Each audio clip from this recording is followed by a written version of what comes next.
I would love to talk a little bit about your brand. You guys are so good at that. And I would love to just know like what your standards are as far as your brand goes and how you carry that along and what you could say to other podcasters about really coming up with and then staying within their own brand.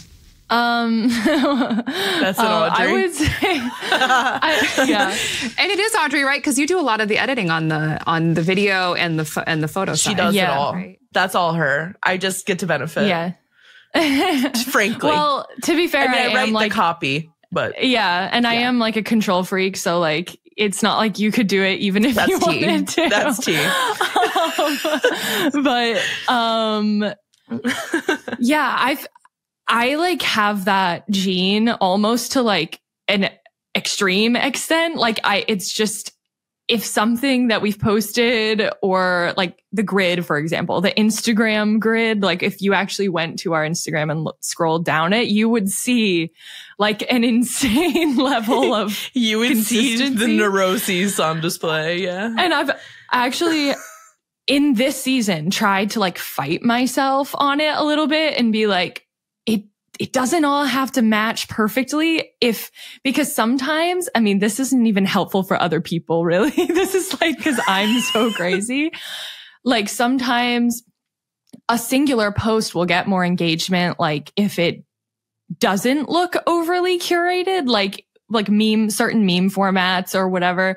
But because I just have this thing in my head that's like, but I want the grid to look pretty. I'm like, adding all these colors and things to like memes, which I really have enjoyed doing, but I feel like in general, there should be like at least one post, like maybe like your first post for the episode of that week, those should all be consistent with each other. And there's like certain aspects of your social media that should always be consistent, but I could honestly benefit from like being a little more taking loose. it down a notch. Not going for the A, going for the B, yeah, right? Just because like engagement, I mean, it's an interesting question. Like I've yet to really see in the long term, like how that would affect engagement, like caring less about the perfect aesthetic.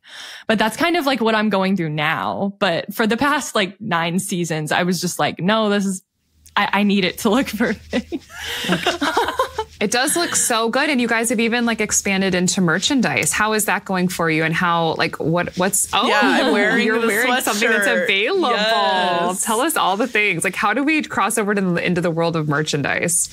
So we have made a friend through the podcast. Their name is Joey Donatelli, and I'm like very good friends with them now. But we met just through the internet. They're a listener, and they are a professional merch designer for brands that are like oddly well aligned with ours. So for example, like Trix, like their main gig is designing for Trixie Mattel, who's like this very highly visible, very famous drag queen. And it's like a very similar brand to us. And then they've done a bunch of other work, that it just felt like they were like plucked out of the universe and like put into our lives a little bit. And so they came up with all these different ideas, like a ton of different, drafts of different items and stickers and everything. And we just collaborated with them on it. And then Evergreen obviously was supportive of it too. And, now we have sweatshirts, shirts, pens, hats, stickers, earrings. Pen. Did you say that? I think I said pen. The pen is really cute, actually. I have one right here. It's a puff pen, and then it is cute. It's cute, and then it says Sleepover Cinema on it. I love that. It's very cool. What are some of your guys' like, if you had to really speak to that aspiring podcaster now, what are some words of encouragement or advice that you would give them? It's tough because it's really saturated. Even when we started, it was saturated. It's not like we started in 2006 or something. But I feel like you kind of have to not care about numbers. Especially in the beginning. Obviously, if you're somebody who has a built-in audience yourself, then that's great and it's going to be easier for you. to just get a good base going. Like I edit some other podcasts for a different network and like have kind of seen that on the back end. Like if a huge TikToker starts a podcast, it's like, all right, this is going to be kind of easy for them to build like a listener base of like, I don't know, they'll start off with like 500 downloads a week, which is like pretty solid as a beginning point. But if you have like no personal, audience coming with you, then you just kind of have to not care about being immediately successful and just like be consistent instead. And then just like care about engaging with the people who listen. And I feel like that's kind of all you can do. But like caring, I feel like just caring is like the most important thing. I was going to say that too. Like, would you still want to talk about this if no one was listening and you were alone and it wasn't a thing? You know what I mean? It's like maintaining passion for it and like wanting to have these conversations is really important, and just being consistent. I mean, I'm really lucky in that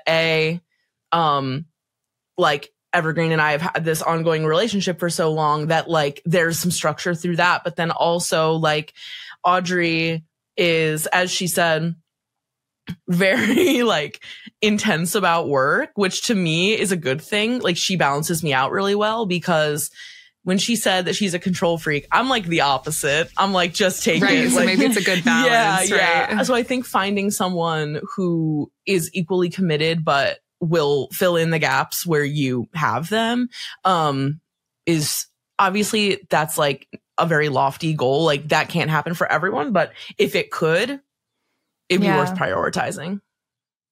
I would also say to like, don't do a podcast by yourself. Like in most cases, like I edit a lot of podcasts where it's somebody alone talking to themselves, and I see and I feel the desperation in their eyes. Like it's tough. Wow. Like it's tough.